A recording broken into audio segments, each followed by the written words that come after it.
Hi everyone, welcome to our webinar series. Today we'll be looking at EP in practice, assigning peer review for independent practice.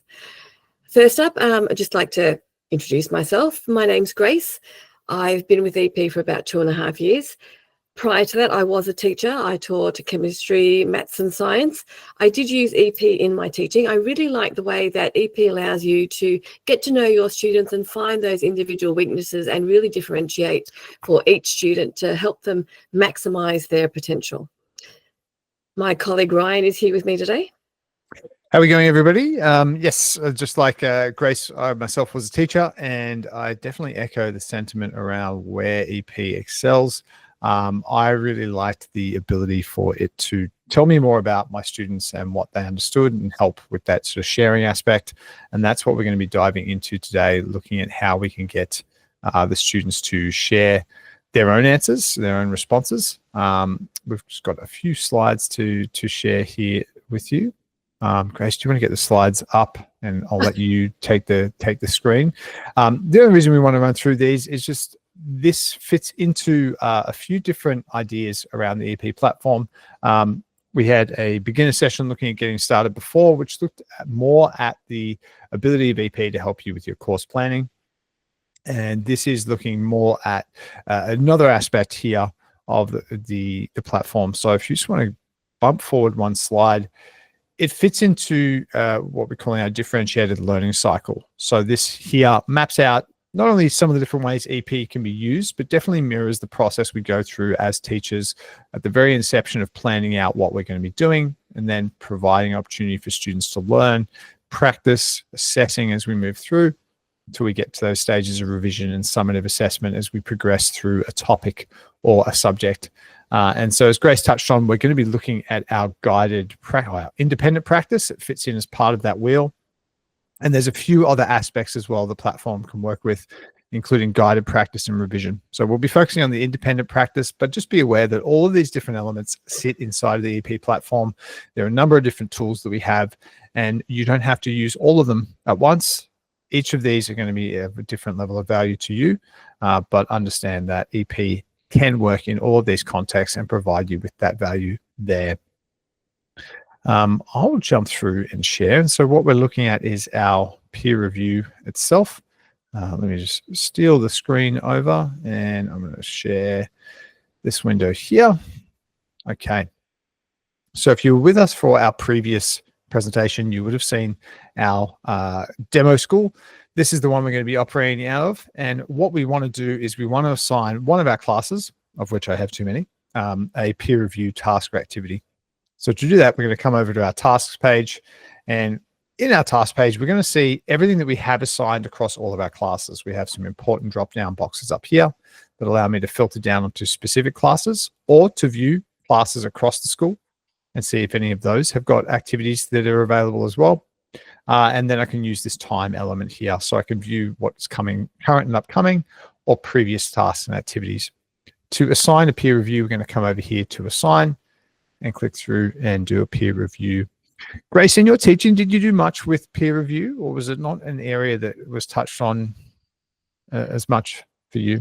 I used it. I only used it slightly more for my senior classes. I didn't find that the younger groups were quite up to that, but I used it in science. So some of those science responses, it's another way of students learning and moving forward with their learning journey, rather than simply answering textbook questions and then the teacher giving them feedback. In that process of the peer review, by giving that review, it is allowing the student to broaden their understanding of the concept. So I did find the peer review quite useful in class.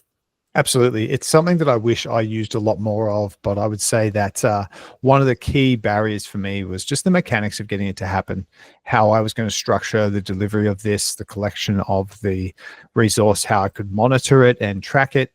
It was an extra problem, and teachers, they don't have extra time. So any of these kind of challenges can often prevent us doing something that would really help us help our students.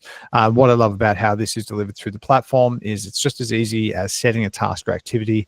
It can sit natively inside of a learning activity for students already.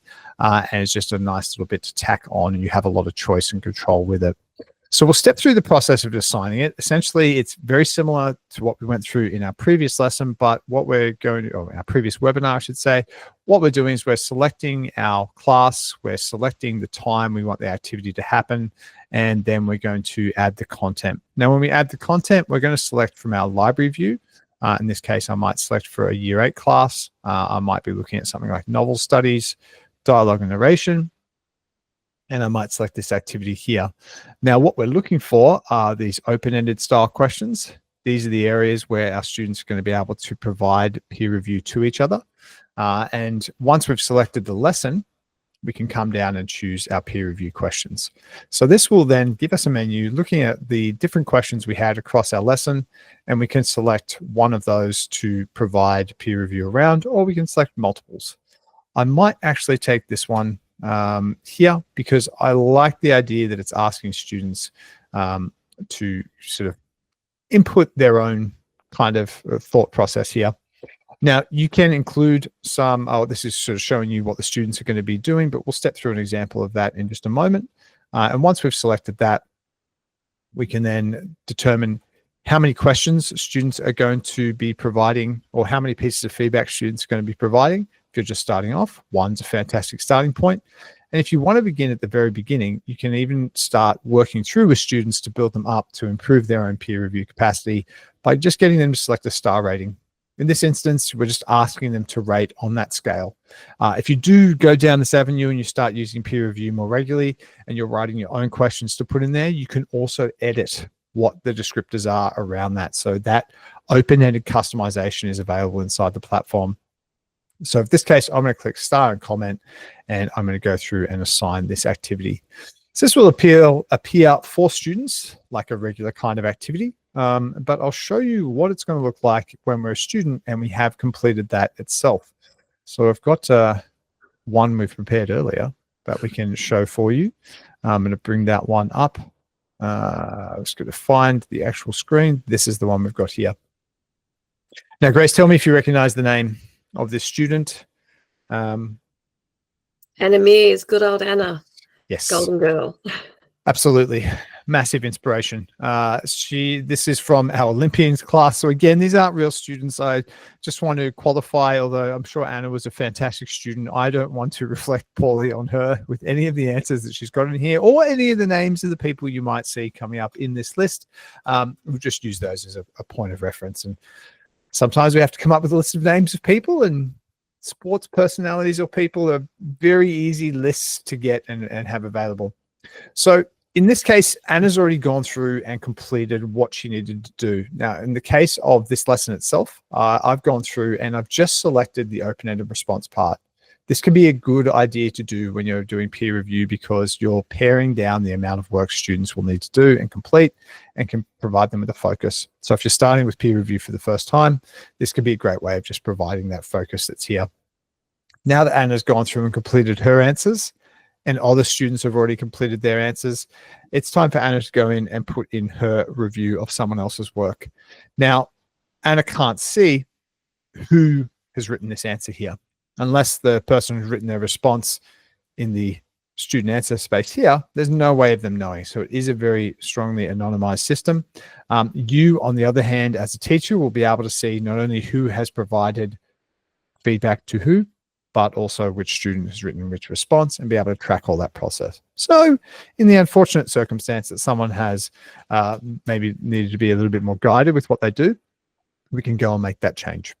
So yeah, that the anonymous nature is really, really important.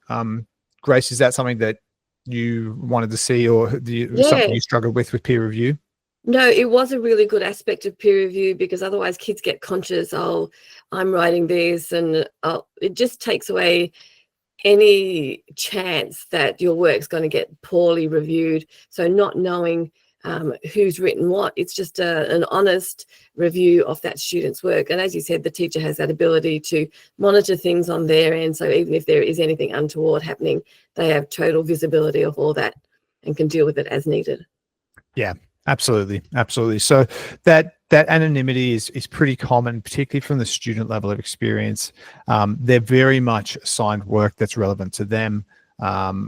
as a teacher, you have full visibility of what each of the students have been doing, where they've been working, each of the different subject areas. You can browse around on the platform, but the student experience is far more curated and targeted around them. So it is a lot more tailored around their needs.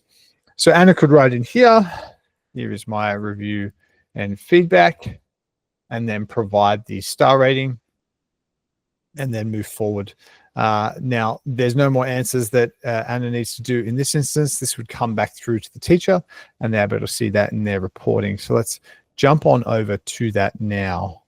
As you do that, another aspect I liked of the peer review was that you can direct your students to offer the student that they're reviewing a tip on how to improve. So again, it's helping the student giving the feedback, but definitely helping that student receiving the feedback. Yeah, it's a fantastic interaction for students, and something that provides a lot of variety. And again, I wish I used it more, and I think EP is something that allows that to happen in a lot more instances. So I'll come through to our Olympian class so we can see some of the feedback that's been looping through. This is the activity here. Again, I've just jumped through the class, gone to classwork. That gives me a nice list of what's been assigned to these students.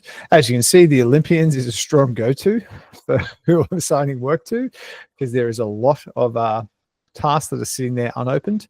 And when I want to review their responses, I can come through here to the response tab, and I can start to view the answers that are in here.